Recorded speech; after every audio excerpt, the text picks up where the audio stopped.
Hey,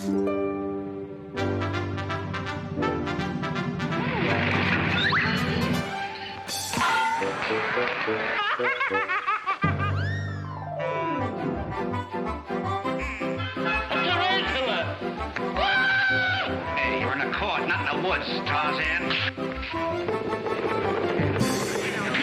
I'm a victim of circumstance. Who you hit? Oh, you're gone.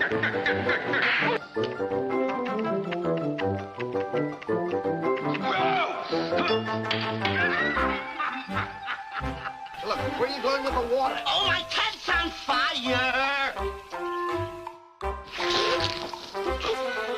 How's that, huh? What's the matter with you?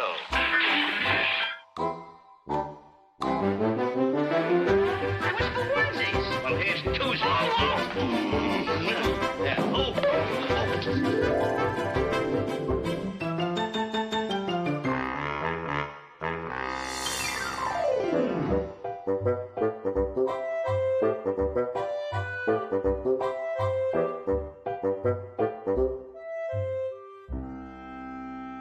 Almost everyone is familiar with the screen characters of Curly, Moe, and Larry, and most people know Shemp, Joe Besser, and Curly Joe. These 6 men form the world's most loved comedy team, the Three Stooges. But Moe wasn't always the leader of the group. In fact, when they first started, the boys were almost interchangeable. The development of their screen characters was a slow process of evolution that took many years of refinement. Do that again. Do that again. It took. He's wrong. So this is the way, isn't it? In the beginning, the Stooges worked for a brilliant vaudeville comedian who essentially created the concept of Stooges. Ted Healy was born Charles Ernest Lee Nash on October 1st, 1896 in Kaufman, Texas. He moved to New York with his parents and grew up planning to pursue a career in business, but was bitten by the showbiz bug early on. He changed his name to Ted Healy and eventually found his niche on Broadway, where he was performing with his first wife, Betty Braun. During the winter of 1922, they were appearing at the Prospect Theater in Brooklyn, where Ted had a visit from a boyhood pal. It was this chance meeting that would forever alter the course of Ted's life and the history of film comedy. That friend was Moe Howard, born Moses Horwitz on June 19, 1897 in Bensonhurst, New York. The Horwitz family was a large one like many families of the time, and Jenny and Solomon had 4 boys, Jack, Irving, Sam, who became Shemp, and Moe, who was the youngest, although that changed 6 years later with the birth of Jerome, whom you might know as Curly. Moe was always fascinated by the theater, and as a young boy, he spent most of his time at the local playhouses. He would watch the same show several times and concentrate on just one performer, a practice which served him well when he entered show business himself. I was in many films from 1908 to 1911. I must have been in 40 or 50 films. I honed my way into the studio by asking if they wanted me to go for sandwiches. In 1914, Moe ran away from home to get an acting job on a showboat in Jackson, Mississippi. After working there for 2 seasons, Moe returned home, and several months later, he and his older brother Shemp started a new act called Howard and Howard. They worked the vaudeville circuits, achieving moderate success until the winter of 1922, when Moe discovered that his old friend Ted Healy was headlining at the Prospect Theater. According to Moe, this meeting was essentially the birth of the Stooges. Well, there's controversy as to who were the first Stooges. I think everybody sort of agrees that Ted Healy was the #1 Stooge, and he was a big vaudeville burlesque-type comedian who was very popular in his day, and he was boyhood friends with Shemp and Moe Howard growing up in the same neighborhood. If you listen to Moe and his family, they sort of think Moe was the first Stooge. If you listen to Shemp and his people, he was the first Stooge. What it seems like in the early years, there were various Stooges floating in and out of the act. As one got married and had children, he left for a little while. Another person would come by and replace him. But basically, it was Ted, Moe, and Shemp, some combination. They picked up Larry after seeing him at a show in Chicago. Enter Louis Feinberg, better known as Larry Fine. Larry was born on October the 5th, 1902. He was born in Philadelphia, and the address was 606 South 3rd Street. At that time, my father had a jewelry store at that address, and my parents lived in an apartment above the store. Larry was the first of 4 children. He was followed by Morris, Philip, who died of influenza in 1919, and the last, his sister Lila. Jewelers use acid to test gold. And so my father had a bottle with acid in it. I don't remember what kind of acid it was. But Larry, as a little boy, was curious like other little boys, and he put his hand up and he pulled this acid down, and it burned right over here on his arm. He had this very bad acid burn, and he could not use his left hand. He was left-handed. So the doctors suggested learning to play the violin actually as an exercise to practice using the hand. So they didn't know what else to get a youngster of his age to do to use the hand. That's how he began playing the violin. Music would influence the rest of Larry's life. He was always an outgoing child. He was always an outgoing person as he grew up. He was active in school, but more in the sense that he was a musician. Larry was studying to be a concert violinist. He played the violin in the school orchestra even when he was in elementary school, and he was an excellent violinist. So most of his early years were spent studying the violin. But he had a need to be funny. This was within, it was born in him, I guess you'd say.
Larry also loved sports.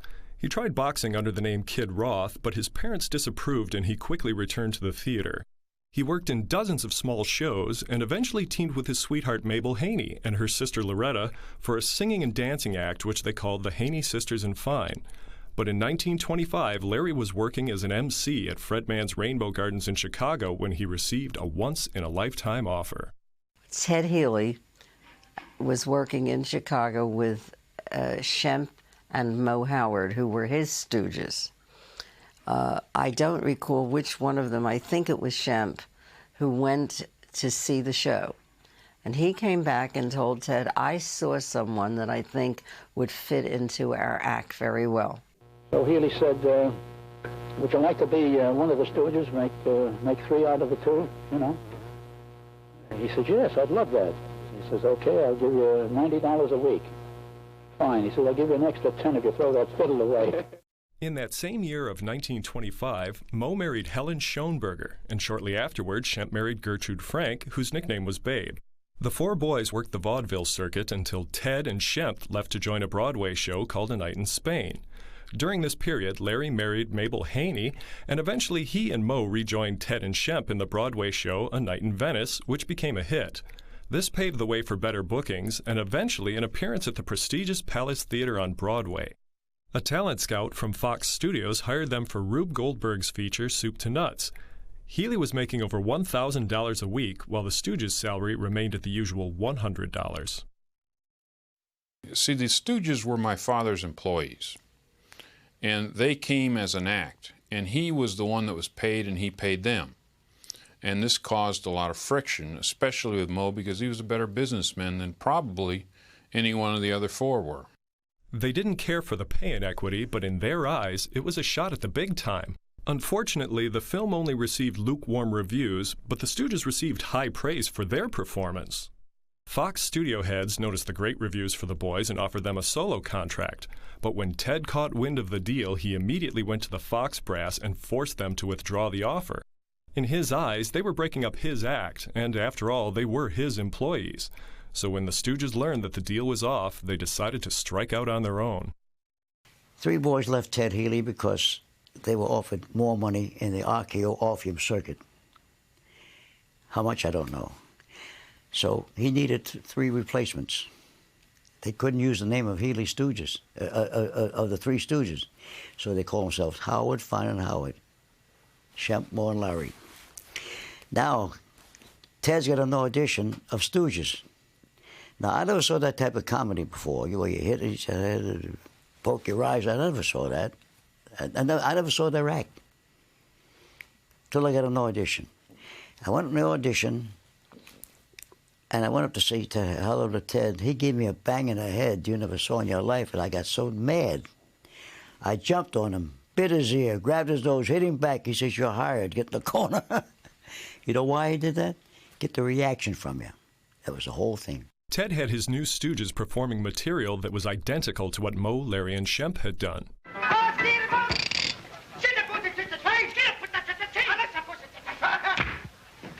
What are you, wise guy? What are you getting? Wait a minute! Let me see you make a hot fist. Let me see you make a hot fist. Wait a minute! Pay me the $50,000, I'll foreclose this mortgage, you mouse! I won't pay it. Pay me the $50,000, I'll foreclose this mortgage, you mouse! I won't pay it.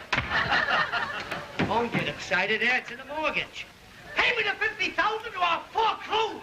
I won't pay it. For goodness sakes, pay him the money! So he was good to work for. When he was not drinking, boy, he was a college graduate, you know. Went to college, Ted did. And he always was a good actor, but he developed to be a great personality. He was the closest thing as far as telling jokes, but as far as personality, the closest thing I ever seen to Jolson. See, he was the first person that ever played comedy off of somebody else. Up to his point in time, comedy was always a Charlie Chaplin or Harold Lloyd type thing where some guy was funny and he was the whole show. And he played off somebody else with the Stooges. When I first with Ted Healy, I used to go to bed at night and I saw hands. I saw his hands and fingers one night in my sleep. That's all I saw with rehearsals, whacking and banging and all. You know the first joke I ever did with Ted Healy? He said, "What time is it?" I said, 1 o'clock. He went, "Bung." I said, "I'm glad it ain't 12. You know, that was the first joke I did. Ted was touring with his new Stooges, but Howard, Fine and Howard were creating comedy of their own. Supposedly, Shemp came up with the eye poke during a card game in which Larry beat him or something, and he was mad, and he just hauled off and poked him right in the eye, and Mo thought it was so funny that he fell out of his chair laughing and said, "That's going to stay in the act," and that was probably one of the few things that the Stooges actually invented themselves. All the other things, the pie fights and the slapping and all that, had been done for many years before.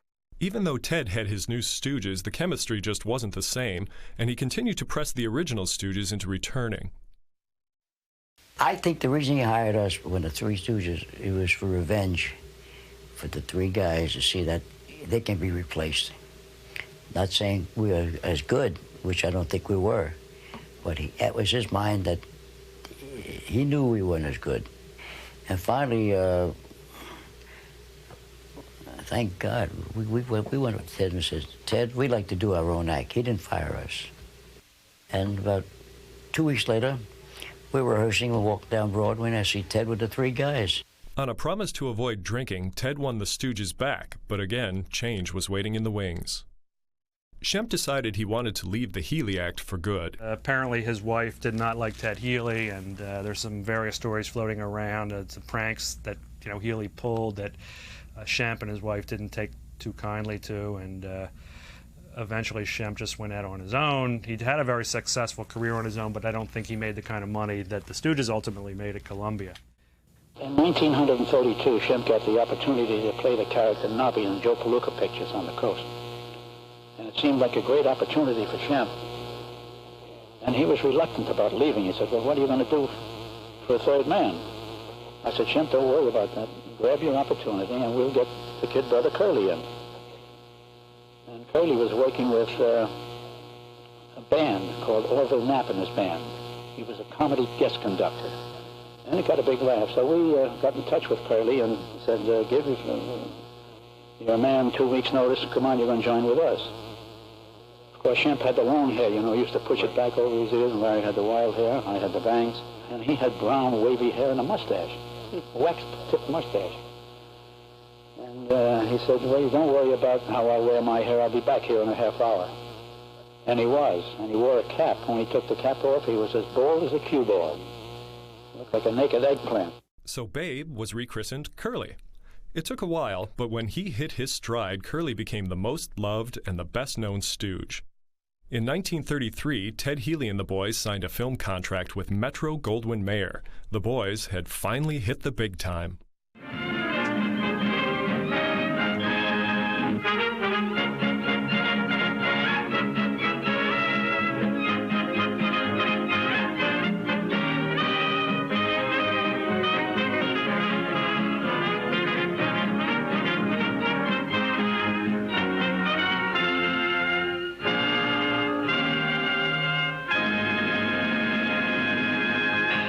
In their 1 year at MGM, they appeared in 6 feature pictures with big stars like Clark Gable, Joan Crawford, even Laurel and Hardy.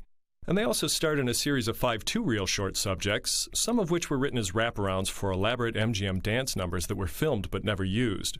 They even filmed 2 of their shorts in a special format. They did a couple shorts that were in a experimental, I think it's called a 2-strip Technicolor, and I'm not a real technical guy. But it was a very early form of Technicolor that they were experimenting with, and it's kind of lousy-looking color, but it's color, and it's from 1933. It's very unusual. The feature films and short subjects were well received by the public, but the Stooges' relationship with Ted once again began to deteriorate. Their complaint was 2 things. 1, that he drank too much, and 2, that he didn't give him enough money. And I think the latter was really the problem. I think primarily because A, of his drinking, and B, because of the inequity in the pay scale. The Stooges were getting a lot of the laughs, but they weren't getting any of the money. And I think they felt that they could be just as good without him and make a lot more money. And they had to deal with a lot of his stuff. He was drunk a lot of the time. And ultimately, they just decided to go on their own. So Ted stayed with MGM, and the boys set out as a trio. It was decided that Moe would handle the business affairs, essentially stepping into the Healy role. Off-screen, he was very much like what he was like on-screen. Not that he was mean and nasty, but he was clearly the leader of the group. He was probably the one who made most of the financial decisions and arranged a lot of the bookings and things like that and decided what was best for the team. It seemed like he was the one who had the biggest say. Moe landed a 1-film deal at Columbia Pictures, and if the results were favorable, the studio would offer them a long-term contract. So the boys co-starred with Marjorie White in a 20-minute rhyming short subject called Woman Haters. As soon as they finished, they began writing a treatment for another comedy called A Symphony of Punches, which they presented to the studio heads, who were so impressed that the boys were given a 7-year contract with yearly options. A Symphony of Punches was retitled Punch Drunks and became their second short. But more importantly, Howard, Fine, and Howard finally received the billing that would stay with them forever. They became the Three Stooges. We did nine films a year, and we had, under the contract, we did those in 40 weeks. We had 12 weeks off, in which we did personal appearances. The Stooges evolved into very specific characters. The whole Larry impersonation that I do is, it's a product of watching the Stooges for so many years, so many times, having everything memorized perfectly. And one day, there was just nothing left to like about them. There was no more surprises. You knew it so well. So I began to watch it in a different way. I would just turn on the TV and I would just watch one thing and one thing only. I would pay no attention to Moe and Curly, because that's where usually the attention was. They'd get into a fight and Moe would do a number on Curly. Meanwhile, no one ever can say that they watched what Larry was doing all this time. And I began to look at the faces he made and the things that he said. Like when Moe was beating on Curly, you were just watching them. But if you took the time to look at the other side of the screen, you'd see, you know, and I began watching that. And then I began paying attention to his voice. And I realized that how much Larry was like the Keith Richard of the Stooges. You know what I mean? It's like without Larry, they wouldn't have had any kind of relationship. It would just be here all the time, and nothing like setting little blazes here and there, like when Moe would climb a ladder and you knew he was going to fall and break his ass. But the one little thing Larry would say before it all happened, and you knew it was going to happen, he'd go, "Be careful, Moe," you know. And it just, to me, that was bedlam. That was like the thing that lit the comic fuse. Larry with the bushy hair, he was, you see, he couldn't talk tough to me because that would be the wrong thing to do. You'd have belt in the mouth anyhow if you did. And Curly was just that simp, you know. He was just big enough and strong enough that anything I said or did, he could break me in half. But his only retaliation was, woo! Every time we were in a personal appearance in the theater, every time I smacked Curly, somebody else holler, "Hit him back, Curly, hit him back." And they throw caramels at me and everything else. You know, if we were going through a scene and he'd forget his words for a moment, you know, rather than get stunned or pale and stop, you never knew what he was going to do. On one occasion, he'd go down to the floor and spin around like a top till he remembered what he had to say. Curly's wild expressions and childlike mannerisms made him the favorite Stooge, but off camera he could be very private and shy. He was born on October 22nd, 1903, 6 years younger than his brother Moe. My father thought a lot of Moe, and in some ways, Moe was maybe a surrogate father. My father was the baby of the family. There were 5 boys. Moe was not the oldest, but he was the oldest. You know, of course, he was older than my father. And I feel that, well, Moe gave him the nickname Babe.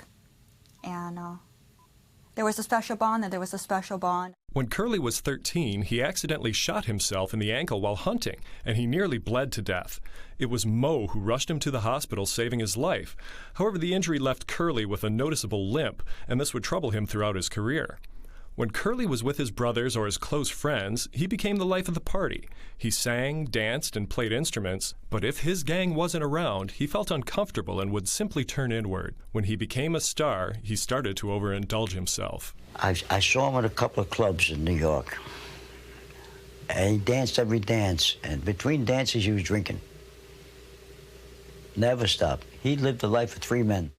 Curly was always slipping money to me. That was his way of treating me well. He'd always slip a quarter to me. "Here, kid, go buy something," you know? Or he'd go out with me and buy me something. He was always doing that to me. He apparently had a very sad lifestyle, sort of a lonely person, loved dogs. Every time he went on the road and came home with a new dog. But his personal life was somewhat sad in that he was remarried, 4 times. And never seemed to find the right girl. Curly was nothing.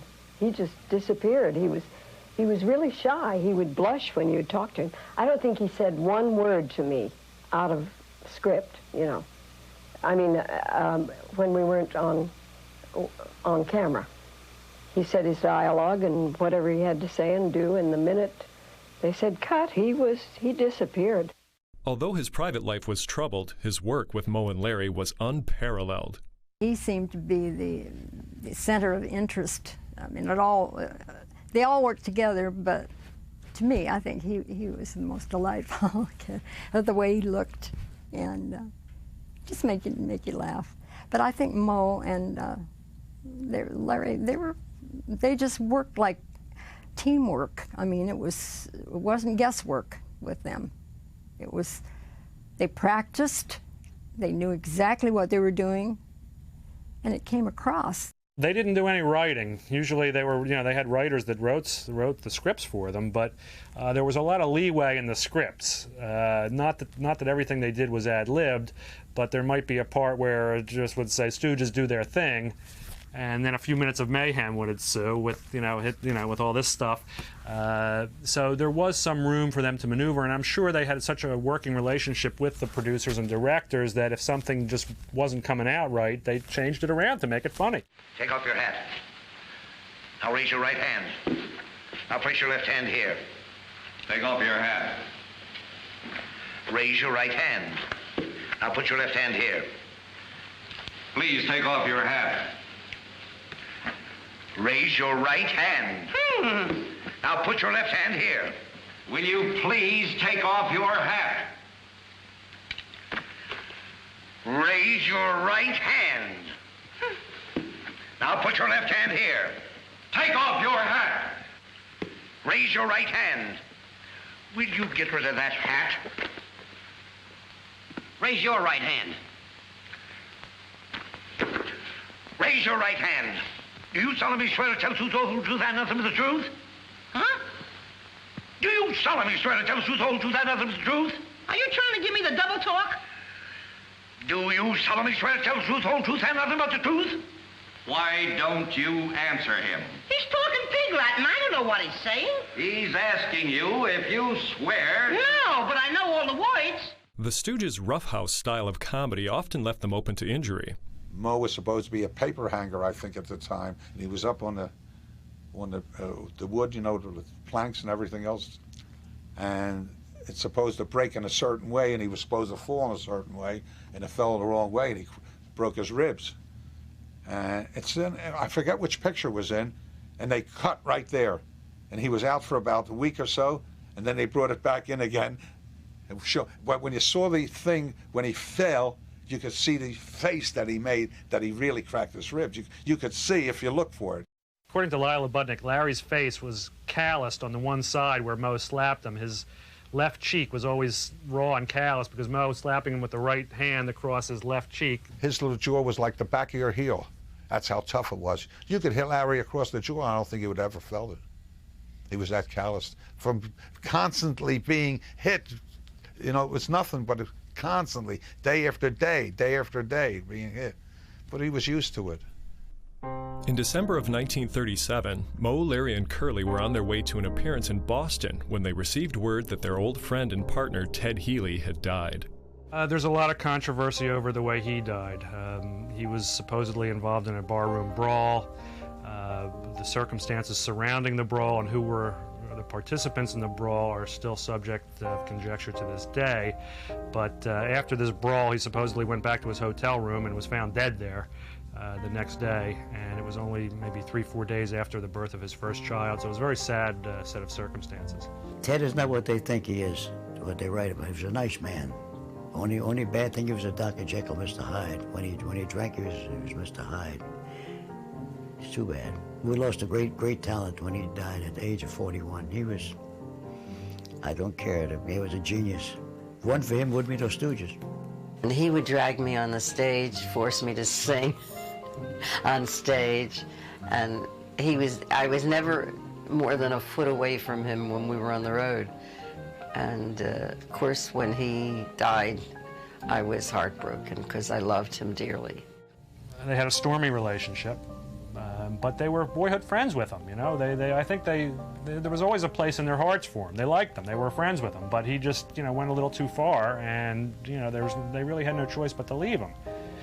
When they found out he passed away, I think they were truly upset, and they were, they were shocked, obviously, number one, but I think they were very upset because although they did have a stormy relationship, they had known him for a long time. They were friends with him. I've thought about many times the fact that he's the one that started it all, and without him there would have been no Stooges. And the fact that he was celebrating my birth, which caused his death, of course, is highly unusual. It's very strange.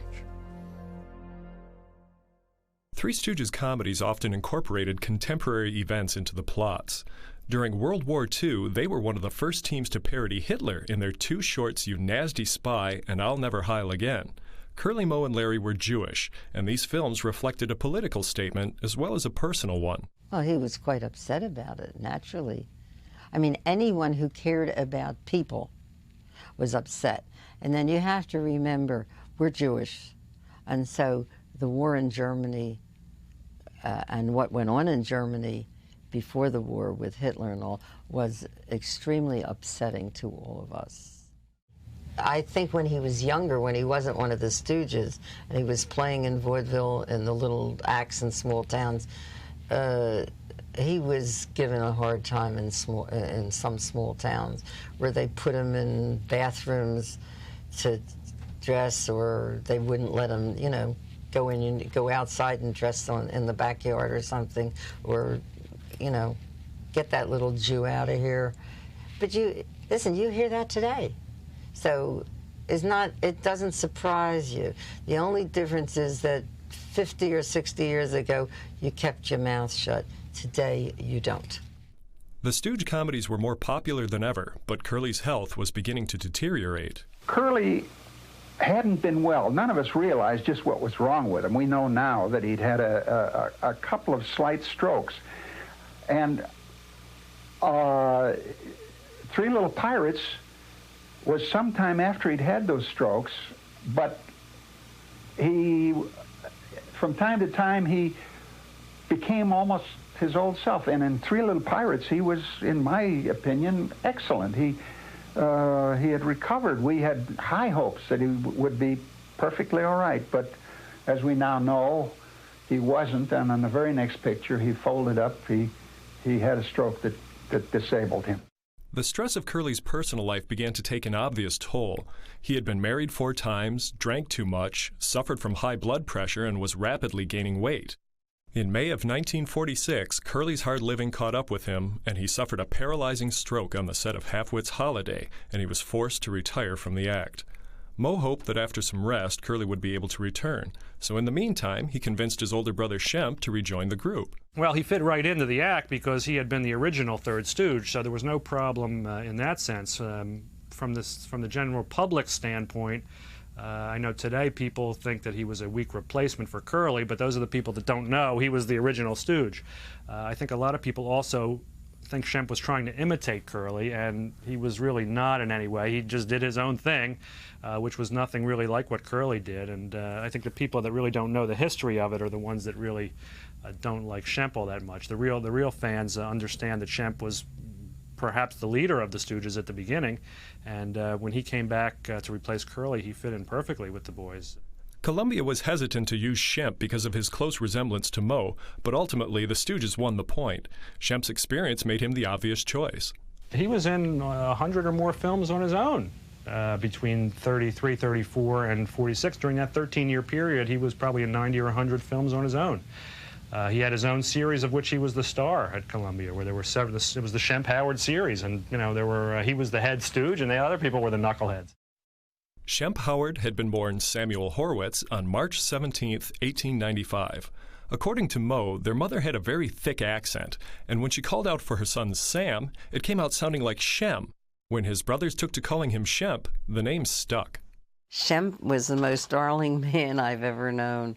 He also was kind to me as a child, because you have to remember the original group was Larry, Moe, and Shemp. He knocked me out when he was serious. That's when he was scared to death of his own shadow. Walked down the street, he's always looking back, see if there's anybody following him. And when he'd go in the hotel room, he'd lock the doors and put chairs by it so nobody could get in, lock the windows. Always waking up, see if anybody's there. You know, he's scared. He's that type of guy. That's why he's always walking around that way. He was that way, you know. That was his character.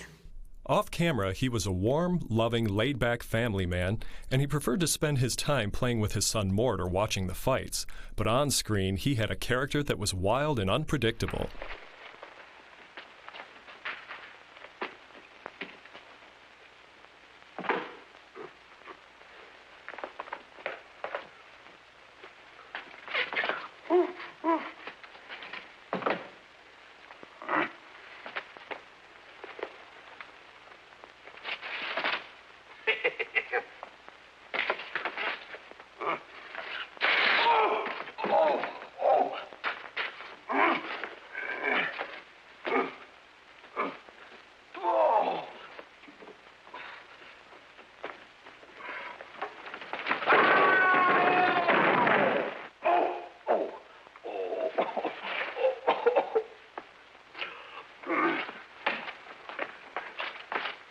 you double-crosser! Oh! Oh!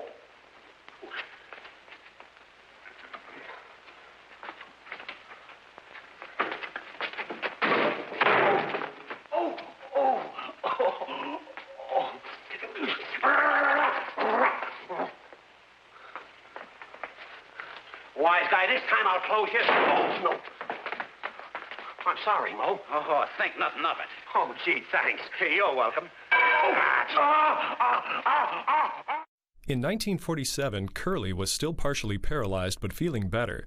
He made a small cameo appearance with a full head of hair in the short Hold That Lion. It was the only time that the three Howard brothers appeared on screen together, but according to Larry, Curly was set to make another appearance in the 1949 short Malice in the Palace.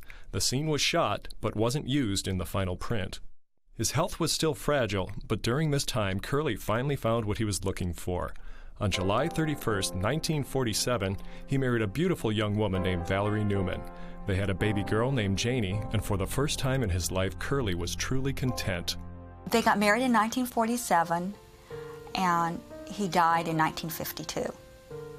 They had a good marriage, and they seemed to have a lot of good times together.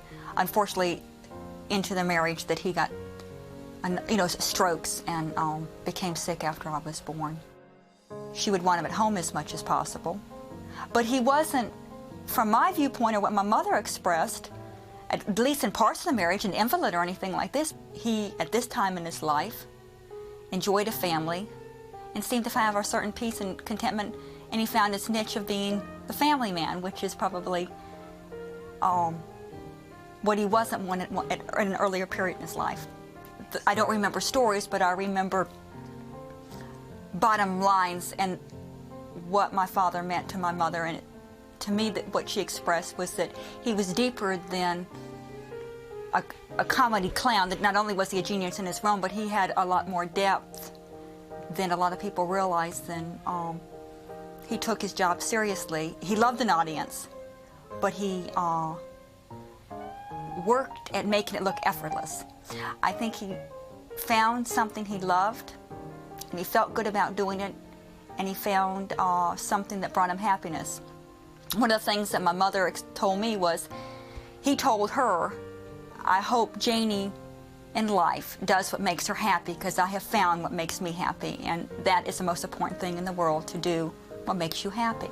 I think the worst part is that he didn't live long enough that I could have known him as an adult and asked the questions that I would like to know as an adult about how he felt about different things. But it feels good, and I'm very proud of my heritage. And I think the older you get, the more family means to you. Curly had several more strokes, and on January 18, 1952, Curly Howard, brother, father, and Stooge died. Although distraught over Curly's passing, Moe, Larry, and Shemp continued to make two-reel comedies. They even found time for live television. Got to get rid of these executives. They're absolutely driving me crazy. I've got to get rid of them.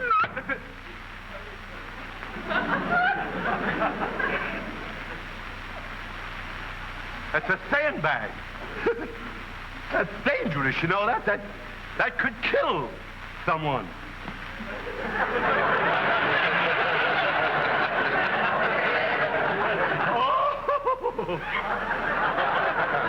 May I be forgiven for the thought which is running right through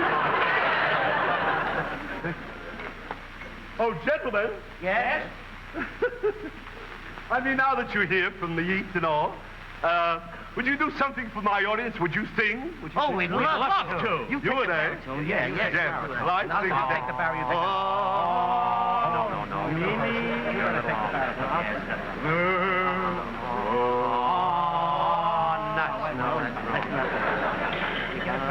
Boys, here, wait, look, boys.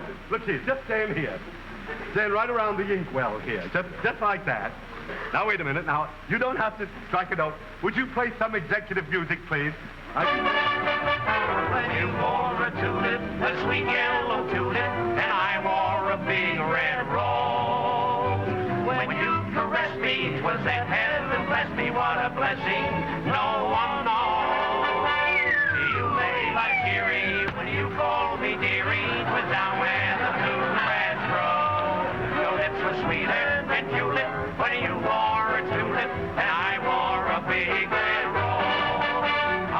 met her in a garden in an old Kentucky town.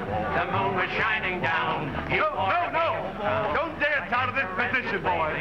Just sing like that. When you wore a tulip, a sweet yellow tulip, and I wore a big red rose.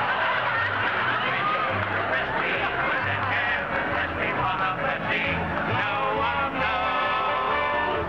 You made like Jerry when you called me dearie, was down where the bluegrass grows. Your lips were sweeter than tulip when you wore a tulip, and I wore a big rose.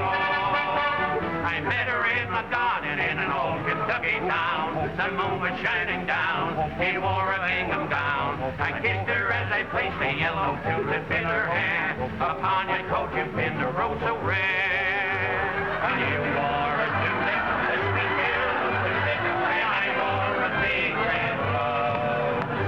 When you caressed me, and never touched me on a blessing, no one knows. When you called me dearie, was down where the bluegrass grows. Your lips were sweeter than tulip, where you...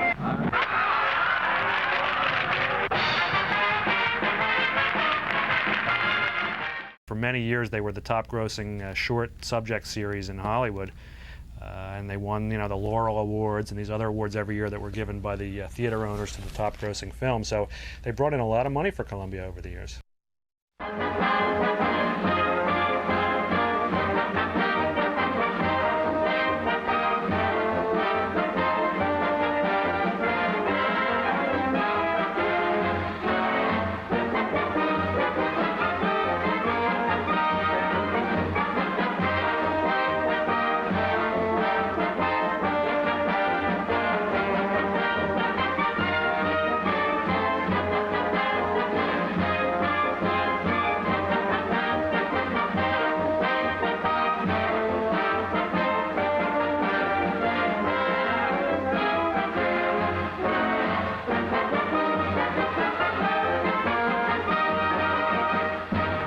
Unfortunately, the major studios were slowly beginning to phase out short subjects. Less time and effort went into the scripts and production, and as a result, the end product was sometimes inferior. Moe was hoping he could get Columbia to put the Stooges into another feature picture, but before anything could be planned, fate struck another crushing blow. On November 23, 1955, Shemp was coming home from an evening at the fights. The other guys in the car started smelling something burning, and Shemp's head had slumped down on his chest, and the cigar was burning his lapel or something. And he looked back, and, he was dead. Shemp had a massive heart attack and died instantly. Moe was grief-stricken. He had lost 2 of his brothers in a 3-year period and seriously considered disbanding the act, but both he and Larry were still under contract to Columbia. They made 4 more shorts with Joe Palma doubling for Shemp, and by shooting him from the rear and having him hunch over because he was a little too tall, they were sort of able to pull it off. But they did what they had to do. Like I said, they were professionals. They were from the Show Must Go On school, and they went on without missing a beat. Moe thought about continuing the act as the 2 Stooges, but studio heads dismissed the idea. He had to find another third Stooge. Joe Besser was born on August 12, 1907. He was popular in his own right, having worked with stars like Olsen and Johnson and Abbott and Costello, and he even had his own series of films at Columbia. So Moe approached him, and he agreed to be a Stooge. Moe and Larry, they were the best. I enjoyed every minute of it with them. In fact, I'll show you how wonderful they were. I never liked to be hit with anything. And Larry used to say to me, "Don't worry, Joe, I'll take it." Now, that's the kind of guys they were. During 56 and 57, he made 16 shorts with the Stooges, which were then shown during the 57-58 season. In fact, one of them, I think, even went into 59. But at that point, Columbia decided that they were going to close their shorts department. After a 24-year run, the Stooges were sort of out of work. A lot of people don't know that even though they were successful with their movie career, they never made any money. In all the years that they worked at Columbia Studios, they never got a raise. From day one until the last day that they worked, they made the same salary. Supposedly, they were just denied entrance to the lot. I mean, they came back to pick some things up, and they told them, you don't have a contract here, get out of here. They didn't have any kind of farewell party for them. you know, they were denied access to the parking lot and everything, which is sort of sad after a 24-year association. Very heartless, but they decided, well, we'll go on tour, because that's the way they had made all their money in the past anyway, was going on tour. But Besser's wife was ill, and he didn't want to travel around the country and leave her, so they were forced to come up with somebody else, and they came up with Joe DeRita. They tried him out, and he worked out. He became Curly Joe, sort of because he looked like Curly, and his name was Joe, so I guess they figured, well, we already had Curly, we already had Joe, we'll call you Curly Joe, and the name stuck. Joe DeRita was born Joseph Wardell on July 12, 1909 in Philadelphia. Like Joe Besser, DeRita had been a star in vaudeville and burlesque, so he was prepared for the rigors of touring. They spent, 12, 16, 20 weeks a year on the road doing personal appearance tours, and they would do 3, 4, 5 shows a day. And that's really where they made most of their money. They did an act that hadn't changed in 35 or 40 years. I knew every line of the show. Joe was a very charitable person. I want to tell you something about Joe. Larry had a big Lincoln. See, the corporation paid for their cars. You know, Larry had a big Lincoln. Mo liked a sports car. He had a Porsche. And Joe would get maybe a Dodge or a Chevy station wagon. And everybody would wonder why. And I knew why. He told me why. They used to trade in every 2 years, and he would buy the station wagon back. He had a sister in Baltimore, and she was not of any means. And he would buy the station wagon back from the trade-in because he took care of that station wagon. I mean, took care of it. And gave it to his sister every 2 years. This is the kind of person Joe was. I know he took care of his mother. Very charitable man. Very charitable. In fact, to give you ideas of Joe, they would send me for different things for food or something. I'd say, now I'm going out to get a sandwich. Anybody want anything? This one would say yes, this one would say something. And Joe would say, write it down, Nate, and I'll pay at the end of the week. Because Joe took care of the checks and everything. At the end of the week, whatever I spent, he'd say, how much you spent? I said, $36.10. I had it all itemized. He said, it can't be that much, Nate. It's got to be more than that. He says, does that include a tip that you give the people, you know, when you buy them? I said, yeah, Joe, it was everything included. Nate, it can't be $36. You must be mistaken. You forgot to write something down. Write out a check for $50. Here's $50.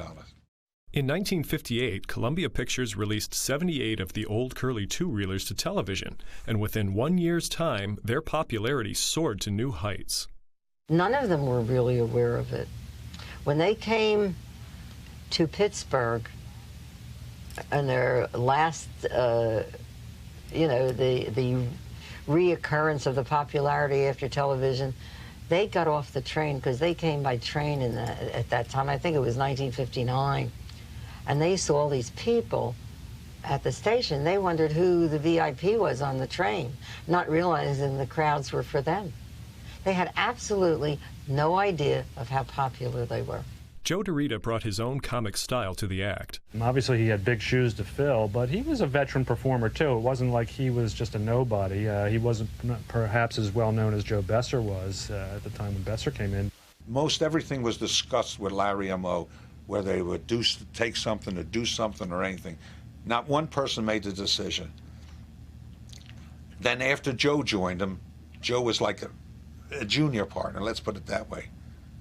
And Larry, after a couple of years, said to Mo, this I know, let's make him an even partner. I don't know what the partnership was at that time. Maybe it was 40, 40, and 20. So Mo says, why? We've been for years this way, you know? Why should he get part of the good amount? So Larry says, look, between 20 and 33%, there's not that much difference, Mo. And you're making them feel like he's part of us. Like this, he feels like he's a nothing. He's a drag on it. Let's make him feel. And that's what they did. They made him an even partner. Larry forced it on Mo, because I told you Mo was thrifty. That I didn't say cheap. He was thrifty. Outside of their working relationship, it was not really a close friendship, because they spent so much time together in their working relationship that they each went their separate ways with their families. They got together on big occasions, but they each had their own families, and they didn't spend that much time at home. so that when they were at home, they wanted to spend as much time as they could with their families. So they did not socialize on a day-to-day basis. Joe DeRita was a very funny guy. Nobody realizes the sense of humor. And Joe would, like, once in a while say to me, "Hey, Nate, it's very quiet. Let's jazz up the place." I said, "What do you want to do, Joe?" And Joe and I were very friendly. He said, "Let's play cards together." He says, "We'll play gin. You make some dumb moves, and I'll make some dumb moves. You'll see what'll happen." So I'm playing gin, and Larry's looking over my shoulder, and I'll make a dumb move. "Oh, what a stupid move you made, you know." I did it purposely. And then Mo would go over to Joe's and look at his. "Joe, do you know how to play gin? You really know how to play? I don't think you know how to play gin." So Larry would say, "Let me take your hand. I'll show you how to play." And I would go and look at him. Mo would take Joe's hand, and then the two of them would start fighting each other. They would be playing for pennies, 1, 2, and 3, not Ronnie or gin or anything like that. And they would argue like hell. Joe and I would stay in the other room and laugh like hell. He says, "We started something." The boys were back on top, and the studio that had fired them in 1957 wanted them back, this time for a starring feature picture called Have Rocket, Will Travel.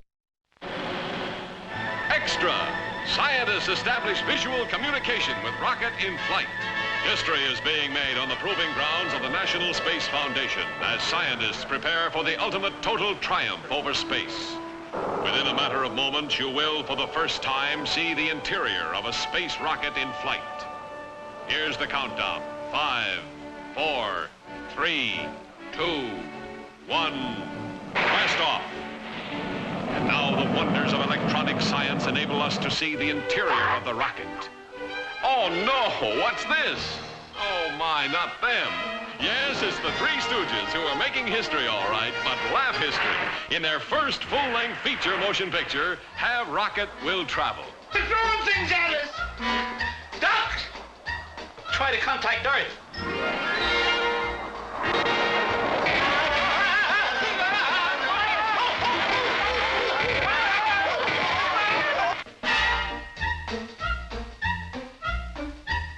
No change in their course, huh? None. They can't control it. The ship's on an automatic course to the planet Venus. We got contact. Take that down, quick.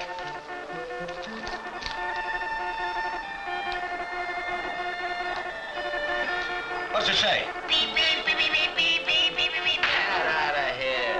Hey, the television's on. You heard about the Sputnik and the Mutnik. Well, here comes the Laughnik, a movie that's a three-stooge riot on a three-stage rocket. We're landing. For the first time, the world's craziest comedians are really out of this world. Or admit it. We did it. Have rocket, we'll travel in space.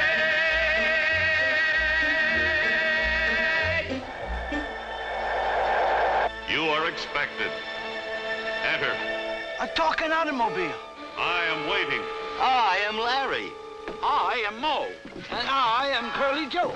Take us to your leader. Look. They're the spitting image of us, ain't they? Oh, they look pretty good for robots. Hey, they made Mo real ugly, didn't they, Larry? I don't know. I think he's uglier in person. Don't miss this hilarious mixture of missiles and mirth as the Three Stooges blast off in the biggest comedy bonanza in years.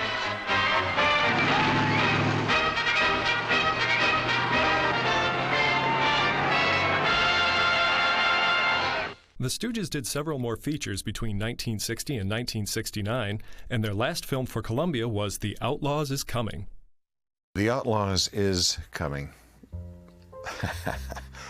What a wonderful experience.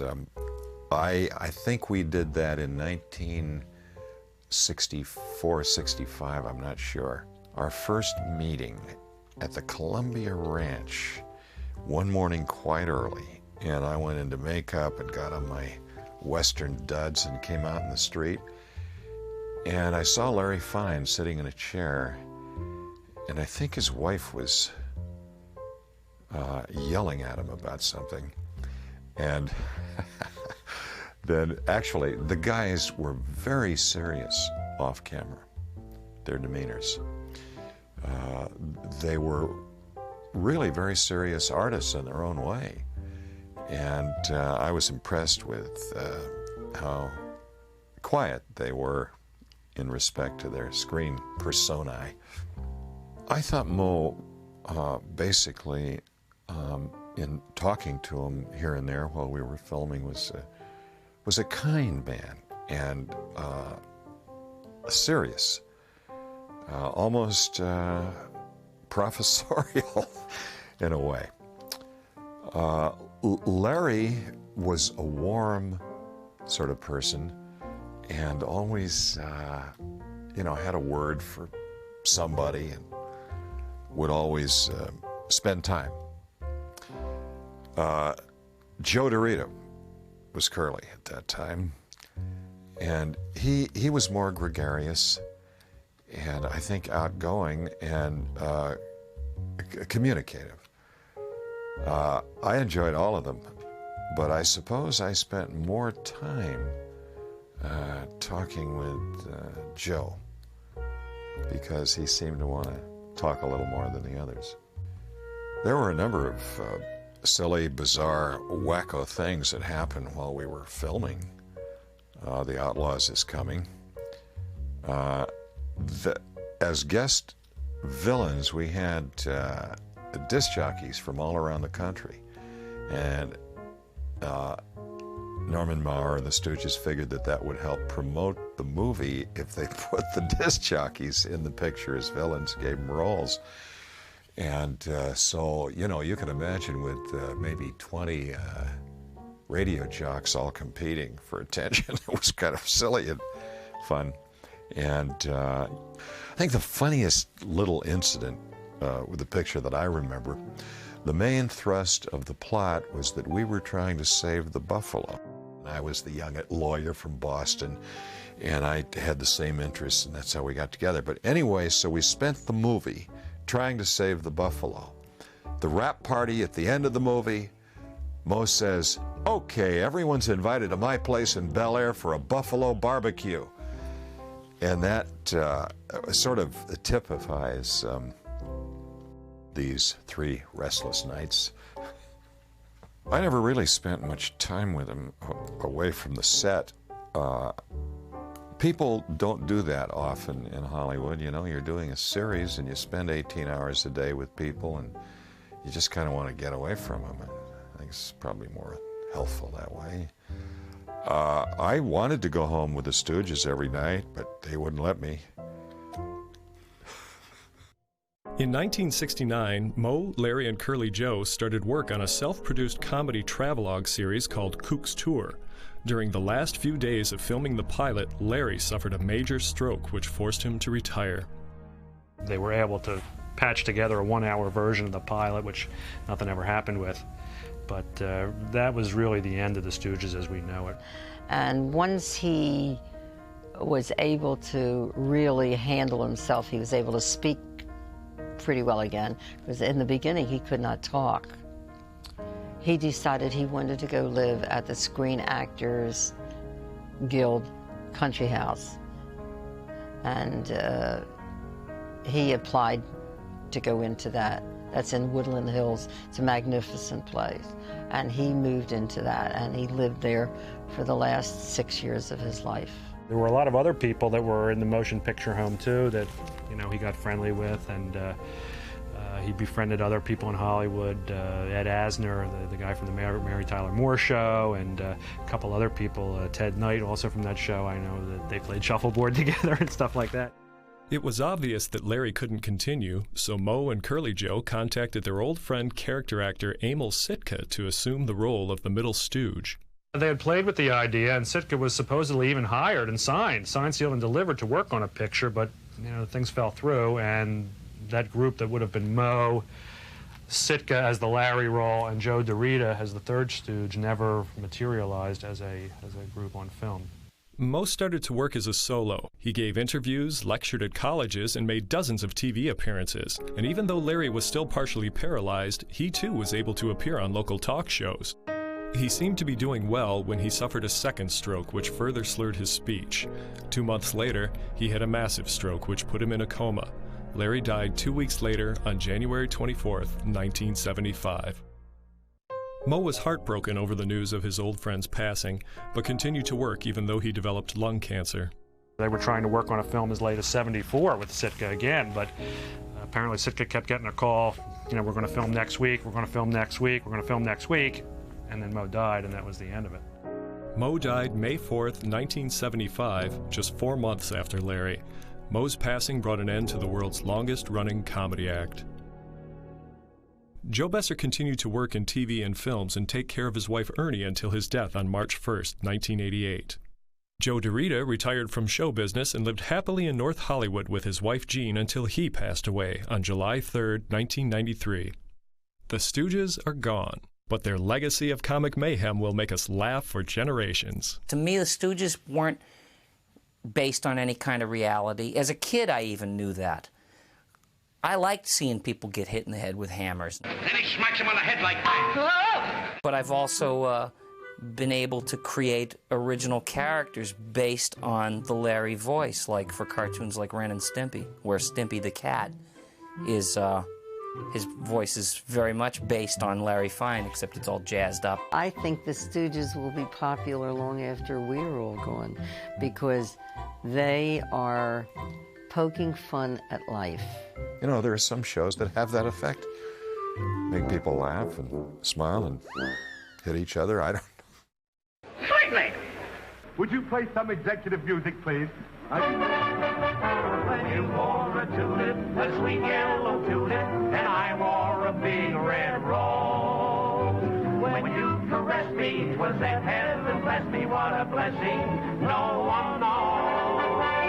You lay like dearie when you called me dearie, 'twas down where the bluegrass grows. Your lips were sweeter than tulip when you wore a tulip, and I wore a big red rose. I met her in a garden in an old Kentucky town. The moon was shining down. No! Don't dance out of this position, boy. Just sing like that. When you wore a tulip, a sweet yellow tulip, and I wore a big red rose. When you caressed me, was that heaven blessed me, what a blessing, no one knows. You may like dearie when you call me. Wow, wow, wow, wow, wow, wow, wow, wow.